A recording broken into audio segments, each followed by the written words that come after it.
सब कुछ भगवान की मर्जी से नहीं, अपनी मर्जी से होता है। इसके संबंध में सुनेंगे। आज के समय में हर कोई ये बोलता है कि जो भी नीली छतरी वाले ने करना है वैसा ही होगा।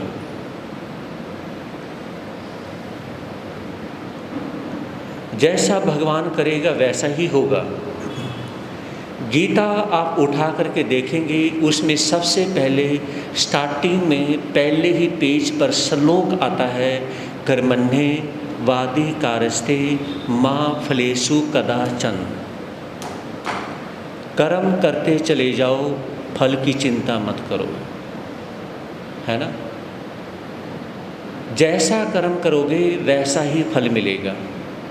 ये गीता में सबसे पहले कहा। ये किसी ने पढ़ना नहीं होता, समझ रहे, लिखा तो गीता में ही है, ये किसी ने नहीं पढ़ना होता। रामचरितमानस में मर्यादा पुरुषोत्तम भगवान श्री राम ने कहा, जैसा कर्म करोगे वैसा फल चखोगे। ये किसी ने नहीं पढ़ना होता, समझ रहे, भगवान जैसा करेगा वैसा होगा। बस ये सब की जुबान पे है, समझ रहे। सब कुछ भगवान नहीं, सब कुछ आप करते हो, आपकी मर्जी से होता है। अब देखिए, जिसके पास शरीर नहीं है वो कुछ नहीं कर सकता है। अब ये लाइट जल रही है, बताइए इस लाइट से बाहर कोई सामने के बाहर खड़ा है, बैठा है, उसको क्या दुख मिलेगा इस लाइट से? जो व्यक्ति बाहर गली में खड़ा हुआ है उसको इस लाइट से क्या तो लाइट मिलेगी, प्रकाश मिलेगा, क्या इससे सुख मिलेगा, क्या इससे दुख मिलेगा? कुछ नहीं मिलेगा ना। तो भगवान किसी से कुछ लेता नहीं, भगवान किसी को कुछ देता नहीं, भगवान सताता नहीं, पीटता नहीं, मारता नहीं, किसी का बिगाड़ता नहीं, किसी के साथ कुछ भी भगवान नहीं करता। जो करते हैं वो आप लोग करते हैं।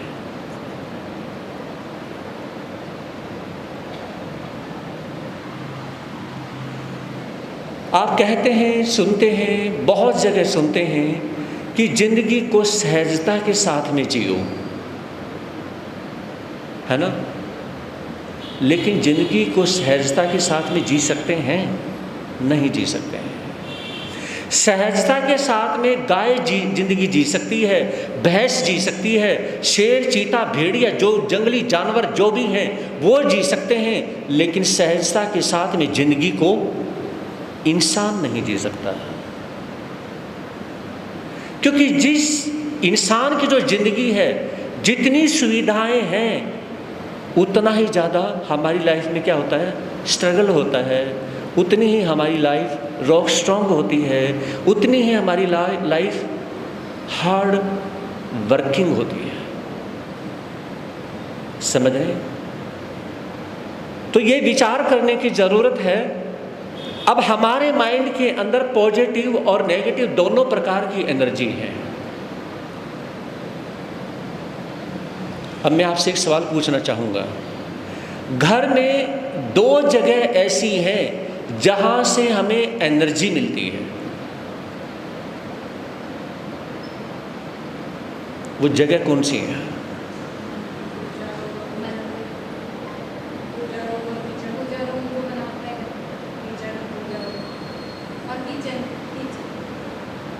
मैंने दो जगहों के नाम पूछे हैं, सारी की सारी माताएं मैंने एक ही जगह का नाम बता रही हो। और भी बता दो।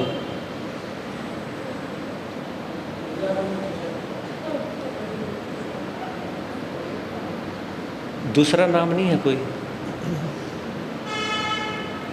दो जगह से हमें एनर्जी मिलती है। एक रसोई घर, मैं किचन नहीं बोलूँगा, मुझे किचन वर्ड पता नहीं कितना गंदा लगता है। जब से हमारे देश में, भारत में ये किचन आया ना, तब से किच कुछ ज़्यादा हो गई है ना। और जो किचन बोलते हैं, समझ रहे हैं, उनकी ज़िंदगी में सबसे ज़्यादा किच हुई मिलेगी। आप जाइए, जो अनपढ़ लोग हैं, यूपी में भी हैं, हरियाणा में भी हैं, जो ओल्ड जनरेशन के हैं, अनपढ़ हैं, चाहे वो बुजुर्ग हैं, भाई हैं या मेरी माताएं हैं, है ना, वो आपको किचन कहते हुए नहीं मिलेंगे। समझे नहीं?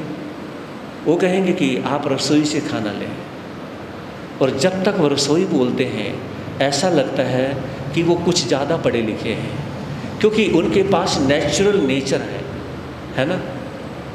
एक बुजुर्ग माता जी शामली की बात उन्होंने कि महाराज जी लेडी फिंगर लेनी है। मैंने कहा भिंडी की सब्जी तो दे दो, ये फिंगर, ये उंगलियां मुझे नहीं लेनी। उंगलियां तो अपने पास में रख लो। हाँ, भिंडी की सब्जी मैं ले जाऊंगा। हाँ जी, भिंडी की सब्जी तो मुझे दे दो, लेकिन ये फिंगर, ये जो अपनी उंगलियां अपने पास ही रखो। समझे नहीं? तो मेरे कहने का मतलब क्या है, बहुत सारी चीज़ें ऐसी हैं कि वो जैसे आप नेचुरल रहने की कोशिश करें तो अच्छा है। घर के अंदर हमें 2 जगहों से एनर्जी मिलती है, बहुत वेरी इंपॉर्टेंट टॉपिक है, गहराई से सुनिए, दिल से सुनिए। एक है रसोई और दूसरा है पूजा रूम। एक जगह से हमें एनर्जी मिलती है, वो हमें खानी पड़ती है। एक जगह से एनर्जी मिलती है, वो हमें वैसे मिलती है। एनर्जी तो वो भी हम खा रहे होते हैं जो पूजा रूम में है, लेकिन वो हम मुंह से नहीं खा रहे होते, वो हम अपने डायरेक्ट दिमाग में ले रहे होते हैं, वो हमारी बॉडी में जा रही होती है। ये दोनों प्रकार की एनर्जी हमें चाहिए। ना तो हम पूरी जिंदगी जब तक जिएंगे रसोई को छोड़ सकते हैं, और जब तक जिएंगे हम पूजा रूम को नहीं छोड़ सकते हैं। ये 2 जगह ऐसी हैं जहाँ से आपको एनर्जी मिलेगी घर में। बाकी जितनी भी जगह हैं वहाँ पर एनर्जी खर्च करी जाती है। चाहे आप ड्राइंग रूम को ले लो, एनर्जी खर्च करनी होती है। आपके गेस्ट आएंगे तो भी रसोई घर की एनर्जी खर्च होगी। हाँ जी, और आपके पूजा घर की एनर्जी भी वहाँ पर खर्च होगी। 2 ही जगह हैं ऐसी। और पहले के समय में इनकी पूजा होती थी। अब मैं माता बहनों को कहूँगा, वो माता बहन हाथ खड़ा करें जो रसोई घर में माता अन्नपूर्णा देवी के मंदिर में, रसोई किसको कहते हैं? अन्नपूर्णा देवी का मंदिर, उसमें एंट्री करने से पहले आप हाथ जोड़ती हैं, उसे नमस्कार करती हैं। ये बिन्नी की माता करती हैं, झूठ ना बोलना, धर्मस्थान में बैठी हुई और करती हैं कभी कभी। और ये एक बहन आके बैठी है, बहुत अच्छा लगा, ये करती है। ये भाई लोग जब भी दुकान पे जाते हैं ऐसे ही एंट्री कर जाते हो या नमस्कार करते हो अपनी दुकानों को? करते हो ना? तो आप याद रखें, आपकी दुकान कहें या आपको वहाँ से एनर्जी मिलती है ये कहें, या वो अन्नपूर्णा देवी का मंदिर कहें, बिना हाथ जोड़े अंदर जाते क्यों? हाँ जी, बिना हाथ जोड़े अंदर क्यों जाते हो? सम्मान नहीं होगा आपका, आपकी रिस्पेक्ट नहीं बनेगी। मैं नहीं कह रहा हूँ कहीं आप मेरा यानी कि बाद में कि महाराज जी घर पे रोटी लेने आओगे तो बताएंगे हम आपको, है ना। याद रखें, जो माता बहन रसोई में बिना हाथ जोड़े, बिना नमस्कार करें, उसे जब तक नमस्कार करके अंदर नहीं जाती है तो उसकी इज्जत नहीं होगी। सारी जिंदगी रसोई में ये पलटे, ये चमचियाँ बजाते बजाते निकाल दोगी, इज्जत नहीं बनेगी। वेरी इंपॉर्टेंट बात बता रहा हूँ मैं आपको, मजाक नहीं समझना। और आज का जो मेरा टॉपिक है, और वैसे तो हर रोज ही ऐसी होती हैं जो कि यानी कि अट्रैक्टेड, तो ये कहना चाहूँगा, जो माता बहन हाथ जोड़ करके अंदर एंट्री करती रहेगी और अपने बच्चों के सामने, अपने गेस्ट उनके सामने, याद रखना उसी दिन से इज्जत होनी शुरू हो जाएगी। आज से करके देख लो और फिर देख लेना। हाँ जी, समझ आ रही बात? आपका दिल खुश खाना बनाने के बाद, आपका दिल खुश नहीं होगा खाना खाने के बाद, आपका दिल खुश नहीं होगा खाना खिलाने के बाद। क्यों? क्योंकि अन्नपूर्णा देवी का मंदिर है, वो देवी का है। जैसे काली माता है, माता शेरावाली है, पद्मावती माता है, ऐसी माता, ऐसे ही माता, आवाज क्यों नहीं आ रही? अन्नपूर्णा देवी माता है, उसके मंदिर में बिना नमस्कार किए जाती हो।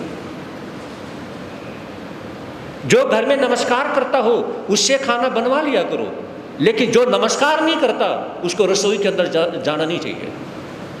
समझ रहे मेरी बात को? आइए, और सहजता के साथ, कौन कहता कि जिंदगी सहजता के साथ जी जाती है? नेचुरल होना ये ठीक है, लेकिन सहजता जिंदगी में कैसे आ सकती है, मुझे ये नहीं समझ आ रहा। ये कहते हैं कि बच्चे जैसी जिंदगी, सहजता, बच्चे की तरह सहज जिंदगी होनी चाहिए। अरे बच्चा तो यानी कि बेड पे पोटी करता है, सुसु करता है, बताइए क्या इसका मतलब? अगर जो बड़े लोग हैं, बड़े हैं, वो बड़े भी यानी कि बेड के ऊपर यानी कि बाथरूम कर दें, तो क्या वो सहज हो जाएंगे? बोलते क्यों नहीं? बड़े भी तो यानी कि बाथरूम कर देते हैं जब ओल्ड एज में होते हैं, बीमार होते हैं ओल्ड एज में, उनकी भी तो यानी कि टॉयलेट, उनकी भी तो उस बेड पे निकल जाती है जब कोई नहीं संभालता है। तो बोलते क्यों नहीं? तब कितना गुस्सा आता है। क्या वो सहज हैं? क्या सहजता के साथ जिंदगी जी सकते हैं? कैसे जी सकते हैं? अगर जिंदगी जी सकते हैं तो जिंदगी के अंदर स्ट्रगल जरूरी है। और ये मैं कहना चाहूँगा कि स्ट्रगल के साथ में, हार्ड वर्किंग के साथ में, मेहनत के साथ में, या दुखों के साथ में जो जिंदगी जीना पसंद नहीं करता है, वो पता है क्या चाहता है? बता दूं क्या चाहता है? आप नहीं बता सकते, मैं बता रहा हूँ क्या चाहता है। जैसे ही हमारे देश के पीएम नरेंद्र मोदी राहुल गांधी को क्या बोलते हैं? पप्पू बोलते हैं। वो पप्पू रहना चाहता है। वो क्या रहना चाहता है? वो पप्पू रहना चाहता है। इसका मतलब क्या हुआ? इसका मतलब ये है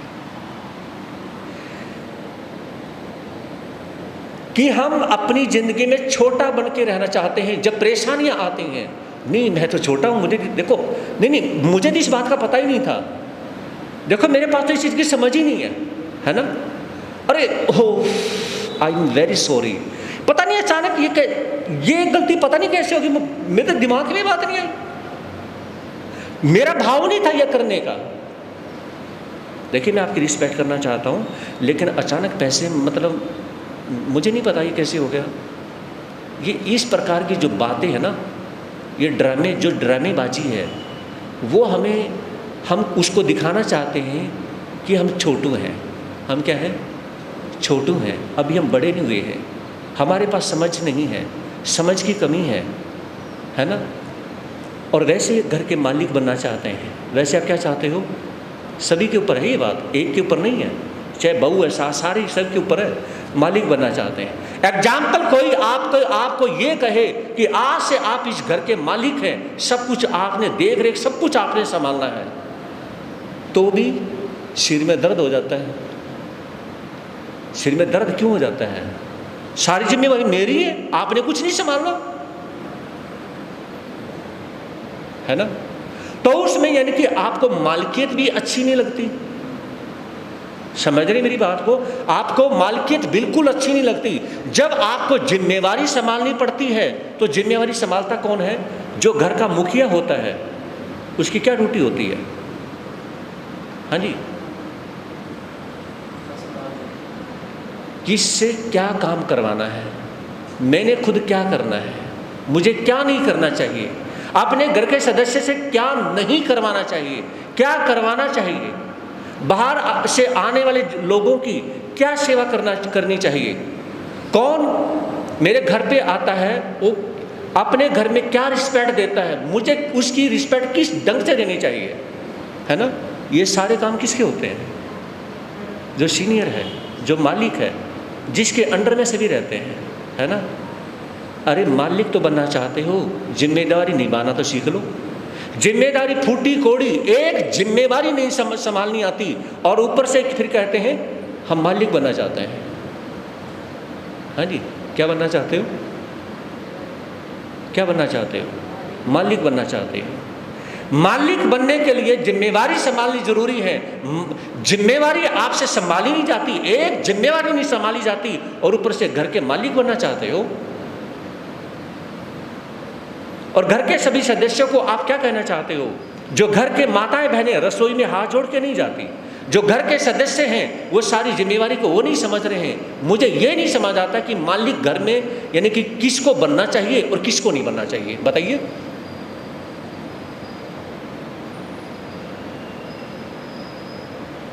हाँ जी, मालिक किसको बनना चाहिए? याद रखें, मालिक का मतलब काम करना ही नहीं होता। हरियाणा में एक कहावत आती है, रुपये में पहले बोलते थे 16 आने होते हैं। कितने? 16 आने, है ना। तो ये कहावत आती है, करने वाले के 4 आने और बताने वाले के 12 आने होते हैं। आप काम नहीं कर सकते, आप काम करवा तो सकते हैं। अगर आपके द्वारा काम अगर होता भी नहीं है तो बताइए फिर मालिक किस चीज के हो? हाँ जी, मालिक किस चीज के हैं?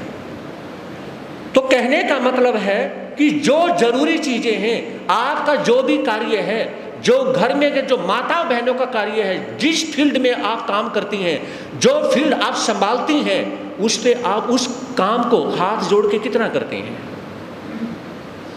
पति को तो आप ये शिक्षा 1 मिनट में दे देती हैं कि हाथ जोड़ के घर से बाहर निकला करो, भगवान को याद करके घर से बाहर निकला करो, भगवान को याद करके दुकान पे जाया करो, फैक्ट्री जाया करो, है ना, और भगवान को याद करके जॉब करने के लिए जाया करो। और आपके हस्बैंड तो हाथ जोड़ के दुकान के अंदर एंट्री करते हैं। मुझे बताएं कि आप घर में कौन सा कार्य हाथ जोड़ के करती हैं?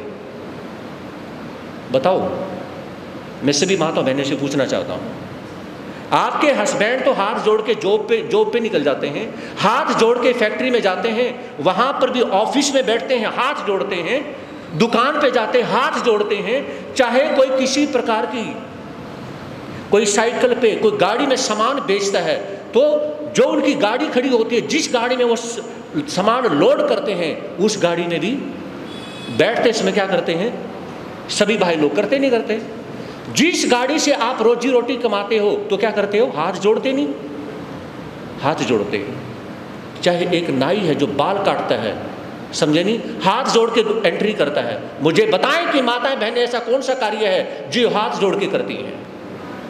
क्या वो आपकी रोजी रोटी नहीं है? क्या गृहस्थी के अंदर सिर्फ आपने चूल्हा चौंकना यानी कि फूंकने से मतलब है? एक बार एक सास अपनी बहू को कहा, मैं तुम्हें डांट नहीं रहा हूँ, ये चीज़ें समझनी है। उसने अपनी बहू को कहा, बेटी मैं 5 समाई करके प्रवचन से आऊँगी, खिचड़ी बना देना। 5 समाई करके आऊँगी, खिचड़ी बना देना। और 5 समाई 4 घंटे में आती हैं, है ना। तो जब उसमें सास ने ये कहा तो सास घर पे गई, बेटी खिचड़ी बना दी।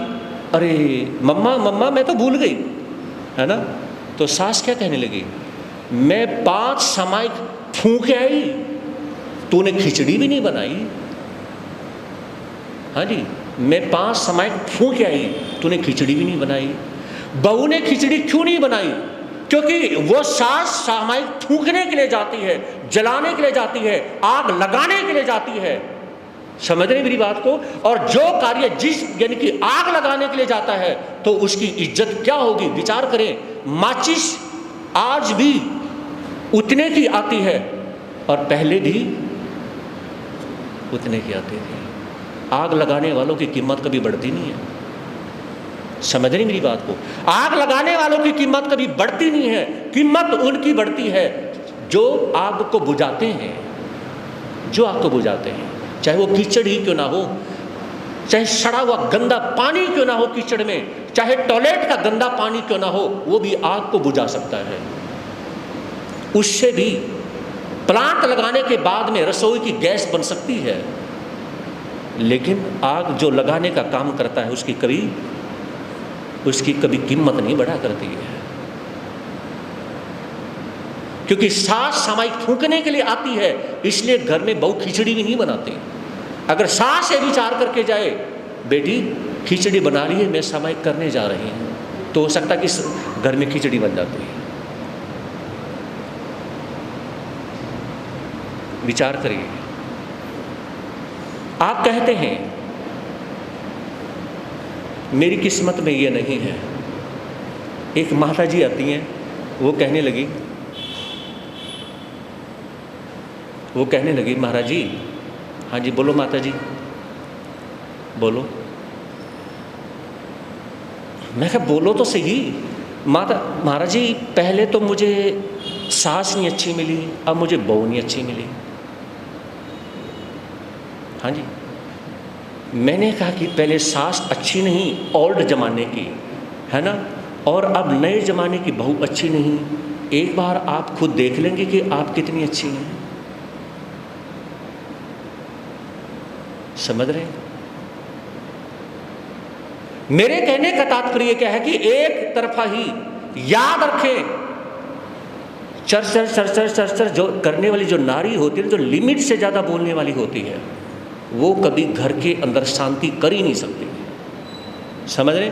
लिमिट से ज़्यादा बोलने वाली नारी शांति कर ही नहीं सकती। और ये कहते हैं कि लिमिट से ज़्यादा चटोरी नारी खाना अच्छा बना सकती है, लिमिट से ज़्यादा बोलने वाली नारी घर में परेशानी खड़ी करती है। जो बहुत ज़्यादा चटोरी होगी, बहुत ज़्यादा लिमिट से ज़्यादा चटोरी होगी, वो बस उंगली लगा के चाटती रहेगी, खाना कैसा नमक मिर्च टेस्ट है ना, वो खाना अच्छा बनाएगी। समझ रहे?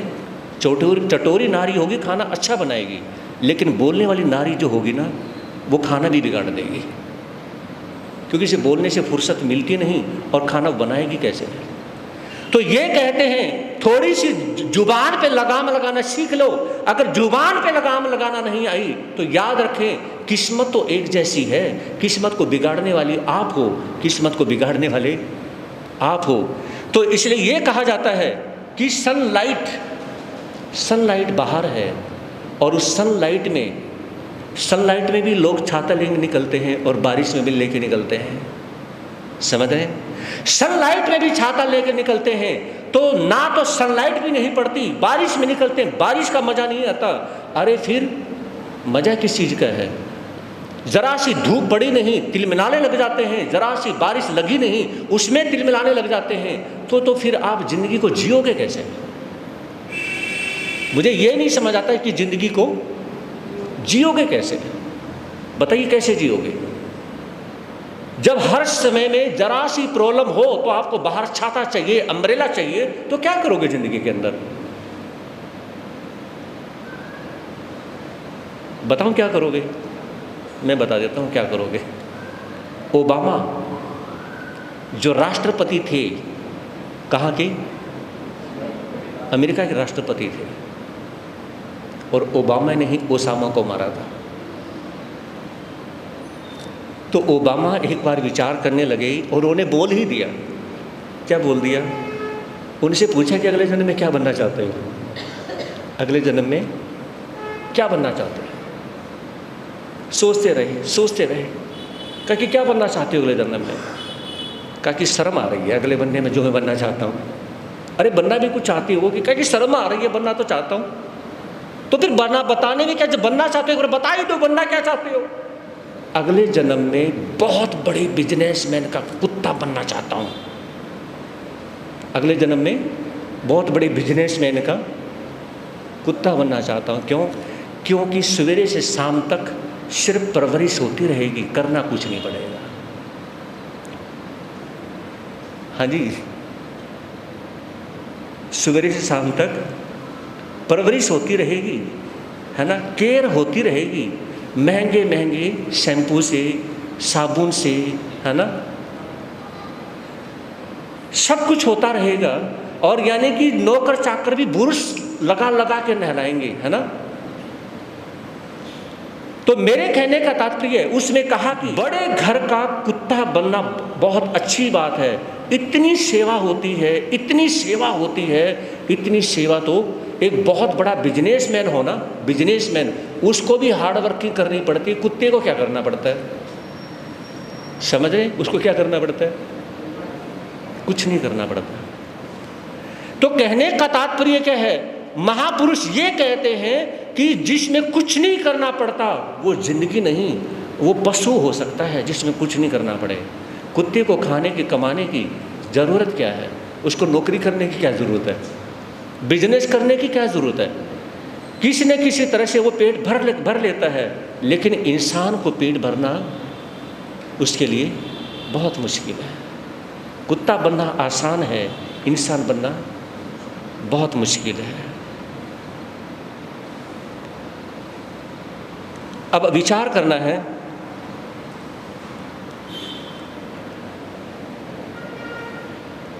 सहजता के साथ में जिंदगी कैसे जी सकते हैं? सहजता के साथ नहीं, स्ट्रगल के साथ में जिंदगी जियो। आपके शरीर के अंदर आत्मा है, और बहुत से लोग ये कहते हैं ना, जो कुछ करता है परमात्मा करता है। फिर उनसे को परमात्मा है कहाँ? कहीं भी नहीं है।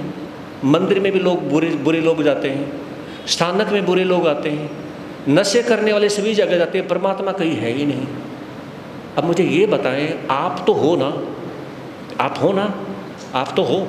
आप जहाँ भी जाते हैं ये बताइए कि आप बोलते कैसे हैं? आपके अंदर से आवाज़ कैसे आ रही है? विचार करिए। जो आपके अंदर से आवाज़ आ रही है, आप एक चीज़ को उठा के रख रहे हैं, सब कुछ कर रहे हैं, है ना?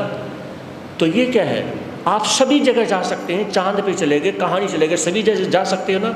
तो इसी तरह से परमात्मा सभी जगह है। आप तो जा सकते हो, तो आपके रूप में ही परमात्मा है। आपके रूप में परमात्मा है। सभी जगह अगर जाने का काम जो है वो परमात्मा यानी कि करता है। परमात्मा हर जगह मौजूद है। किसके रूप में? आपके रूप में परमात्मा हर जगह मौजूद है। ये नहीं कह सकते परमात्मा नहीं है। कैसे कह सकते हैं? तो आपके रूप में परमात्मा हर जगह मौजूद है। तो मेरे कहने का मतलब ये है कि जो इंसान जिम्मेवारियों से भागने की कोशिश करते हैं वो पप्पू है, वो छोटू बनना चाहता है। और जो जिम्मेवारियों से यानी कि निभाना चाहते हैं, तो वो समझ लें आप अब जवान हो चुके हो। हाँ जी, समझ रहे हो? आप क्या हो चुके हैं? आप जवान हो चुके हैं। तो इसलिए अब क्या करें? जिम्मेवारी को संभालिए। एक व्यक्ति ने क्या कहा कि जैन लोग सरकारी नौकरी करना पसंद कम करते हैं। ये इतने पैसे वाले होते कैसे हैं? जैन लोग इतने पैसे वाले कैसे होते हैं? जब यानी कि 7-8 साल का 8-10 साल का बालक होता है ना, उसमें माँ अपने बेटे को टिप्पण देती है, बेटा एक बार कुछ नहीं करना, अपने पापा को टिप्पण दे के आ जाना खाने का। वो दे के आ जाता है। जब बेटा 12-13 साल का होता है, माँ अपने बेटे को कहती है कि बेटा अपने पापा को टिप्पण दे के आ। और उसमें जब वो टिप्पण दे के आता है तो पापा कहते हैं कि बेटा एक बार वो चीज़ ला करके देना, और उसके बेटा फिर चला जाता है। जब 15 साल का बेटा होता है तो उसमें माँ अपने बेटे को कहती है बेटा अपने पापा का टिप्पण दे करके आना, और सुन जब तक तेरे पापा खाना नहीं खा लें तब तक दुकान पे ही बैठ जाना, खाना खा के फिर टिप्पण ले आना। क्यों? क्योंकि बेटा 15 साल का हो गया है। बेटा यानी कि 18-20 साल का होता है, माँ कहती है कि बेटा अपने पापा का टिप्पण लेके जा। और जब वो टिप्पण लेके जाता है ना, तो उसमें माँ कहती है बेटा टिप्पण लेके जाते समय एक ध्यान रखना कि ज़्यादा नहीं 3-4 घंटे वहाँ पर ड्यूटी दे देना। फिर यानी कि 20 को पार करता है, माँ अपने बेटे को कहती कि बेटा अपने पापा का जो टिफिन है वो खाना के टिफिन लेकर के जा। और जब वो लेके जाता है, और याद रखना 5-6 घंटे जो है ना, अब तूने क्या करना है, अपने पापा को तो घर पे भेज देना और दुकान को तू संभाल लेना। और जब यानी कि बेटा 25 साल का हो जाता है, माँ ये कहती है कि बेटा जल्दी से खाना कर और तैयार होकर के तू चला जा, तेरे पापा तेरे लिए टिफिन ला करके वहाँ भी पे दे देंगे। हाँ जी, बोलते क्यों नहीं? पैसा कैसे आता है? कैसे आता है?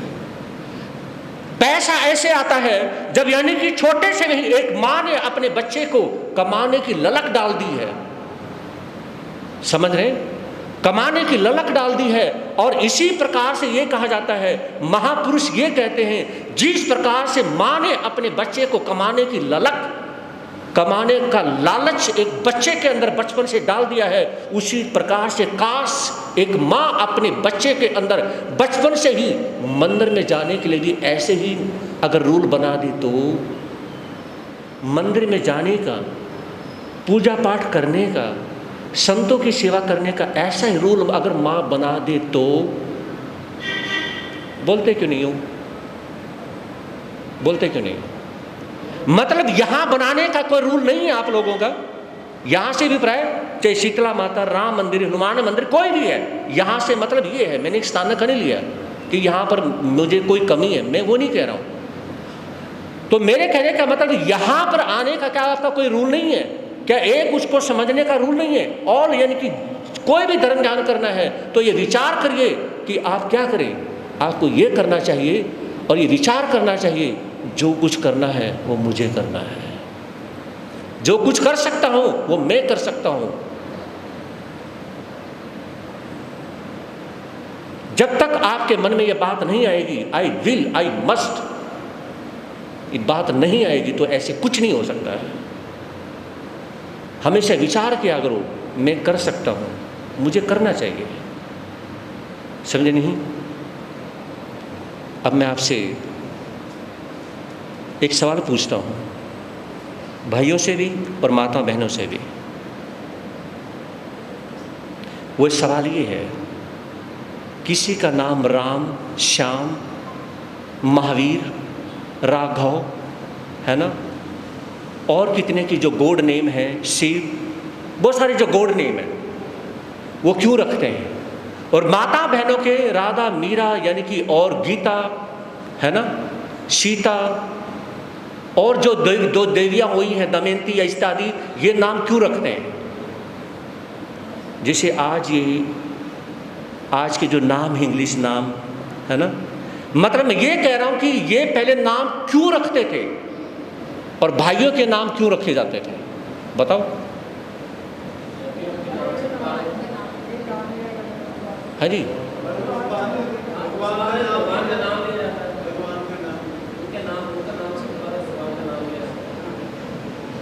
बताओ।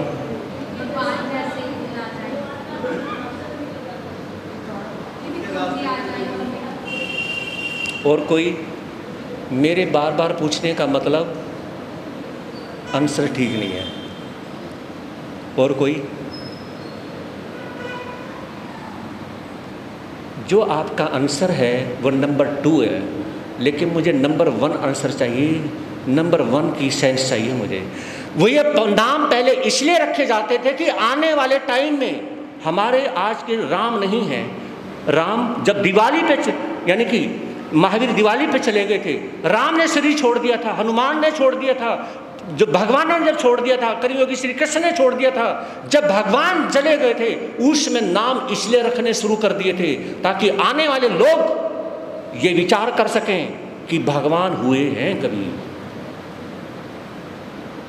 सीता नाम रखा है, गीता रखा है कि ये हुए हैं कभी। ये गीता यानी कि भगवान ने गीता का ज्ञान दिया है, इसलिए आपका नाम गीता रखा है। सीता यानी कि सीता हुई हैं, इसलिए आपका नाम सीता रखा है, ताकि ये याद रहे कि ये भगवान हुए हैं। जैसे आज यानी कि युवा जनरेशन बोल देती हैं, पता नहीं भगवान हुए या नहीं हुए। ऐसा क्यों बोलते हैं? अब मुझे इसका जवाब दे दो, ऐसा क्यों बोलते हैं? फिर आपको मेरा आंसर सही लगेगा।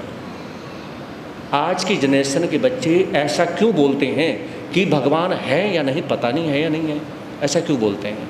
पहले के पुराने बुजुर्ग क्यों नहीं बोलते थे? वो कहते थे कि भगवान है, और आज की पढ़ी लिखी जनरेशन कहती है कि भगवान नहीं है। क्यों कहते हैं? मुझे क्यों का जवाब दो, रीजन बताओ मुझे। आज गॉड के नाम नहीं रखे जाते, आज सीता के जो सतियाँ हुई उनके नाम नहीं रखे जाते, इसलिए ये बच्चे कहते हैं कि पता नहीं भगवान हुए हैं या नहीं हुए। बस यही मेरा आंसर है। अब समझ गए? यही मेरा आंसर है। कल आपके समक्ष वो मैं टॉपिक लेके आ रहा हूँ, वो टॉपिक लेके आ रहा हूँ जो आपको खुद के ऊपर बस आप नाखून मार के अपने दिमाग को कुरेदना शुरू कर दोगे। और वो मेरा टॉपिक है फ़ोन एडिशन। क्या? Phone addiction. आइए, और इसकी फ़ोन यानी कि उस समय में जब मेरे परमात्मा थे, फ़ोन तो नहीं था, लेकिन वो शास्त्र की बातें सुन लीजिए। हो सकता है कि जो बत्ती अभी जल रही है वो बंद हो जाए, और हो सकता है एक दुर्गा माँ की, आपके भगवान की, शिव की जोत आपके दिमाग में जलनी शुरू हो जाए। आप देखेंगे शास्त्रों की बातें कि पुराने समय में फ़ोन नहीं था, लेकिन वो ज्ञान कहाँ से आया। सुनिए कल फ़ोन एडिशन, ये कल आपके समक्ष आएगा।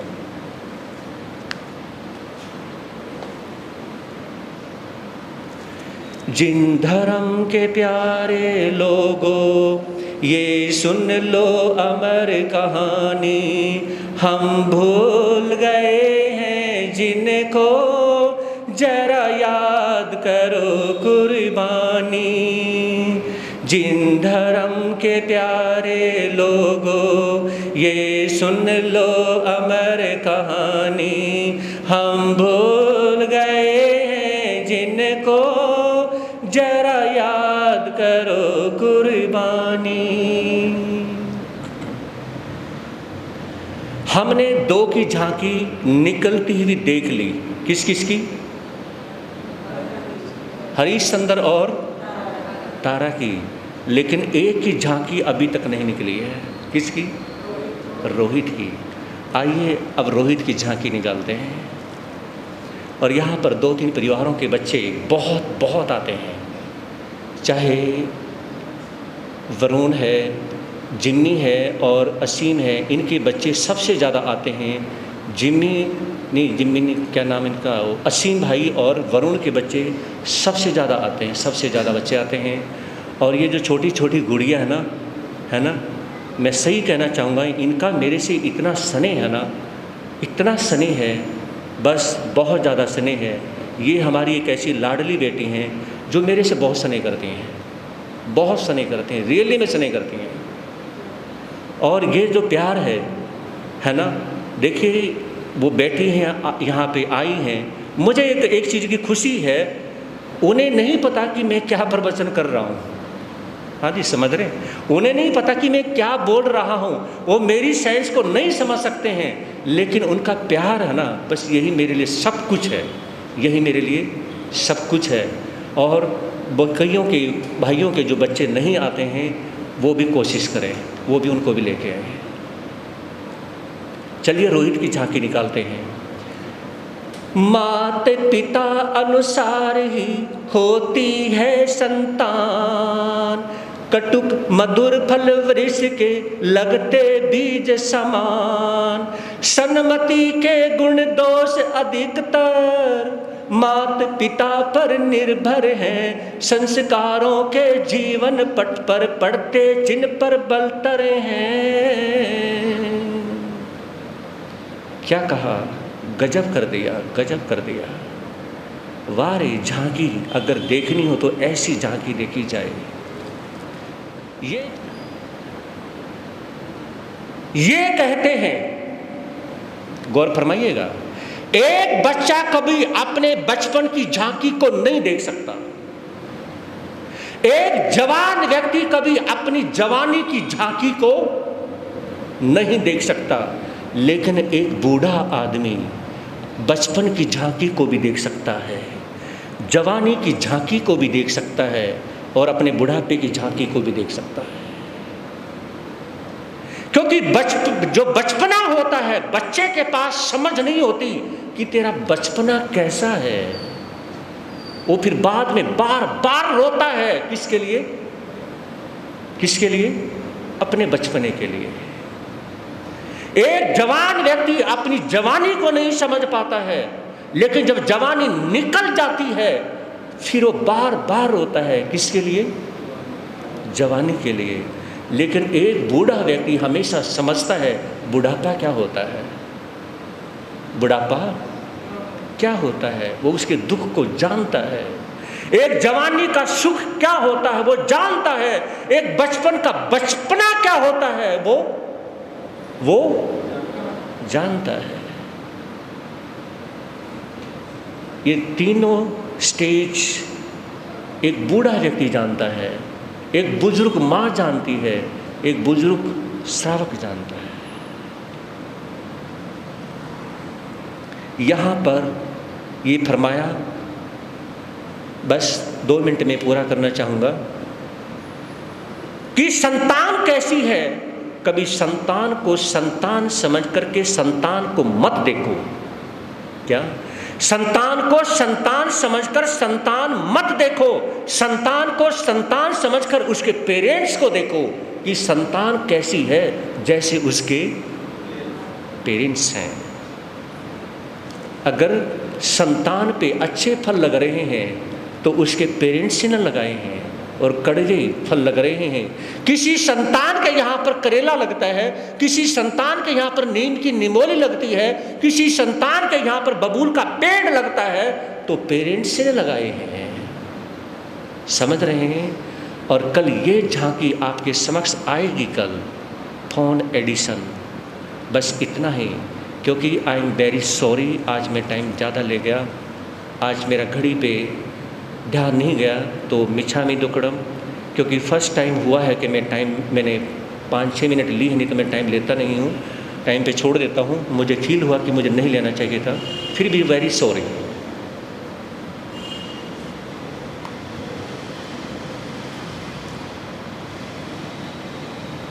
आज का जाप है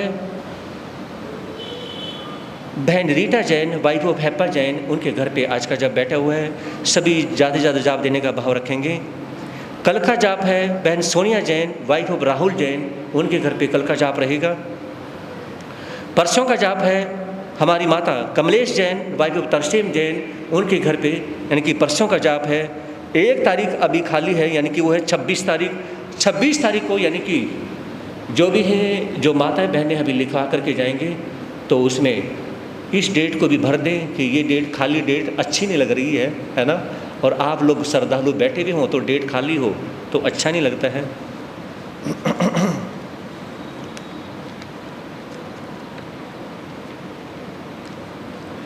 तपस्या करने वालों को, जो भी तपस्या कर रहे हैं उन सभी को धन्यवाद है। तो ज़्यादा से ज़्यादा तपस्या करने का भाव रखें, और इन्हीं विचारों के साथ अपने वक्तव्य को विराम देना चाहूँगा। ओम शांति जी की। चमत्कारी बाबा परम सेवा बाबी पूज्य गुरुदेव श्री प्रेम शिव जी महाराज की। उपाध्याय परम श्री रविंद्र मुनि जी महाराज की। सर्वधन दिवाकर श्री रमणीक मुनि जी महाराज की।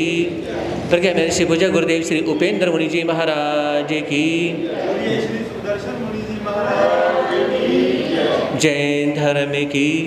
श्री चत्तारि मंगलम अरिहंता मंगलम सिद्धा मंगलम सौ मंगलम केवली प्रणतो धुम मंगलम। चत्तारि लोगोत्तमा अरिहंता लोगोत्तमा सिद्धा लोगोत्तमा सौ लोगोत्तमा केवली प्रणतो धुम लोगोत्तमा। चत्तारि शरणम पवेजामि अरिहंते शरणम पवेजामि सिद्धे शरणम पवेजामि सौ शरणम पवेजामि केवली प्रणतो धम्मो शरणम पवेजामि। अरिहंतों का शरणा, सिद्धों का शरणा, साधु का शरणा, अध्याय धर्म का शरणा।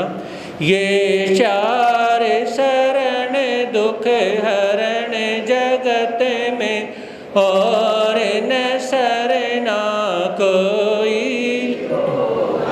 जो भव प्राणी करे आचरण, उस अजर अमर पद होगा, उसका सदा ही मंगल।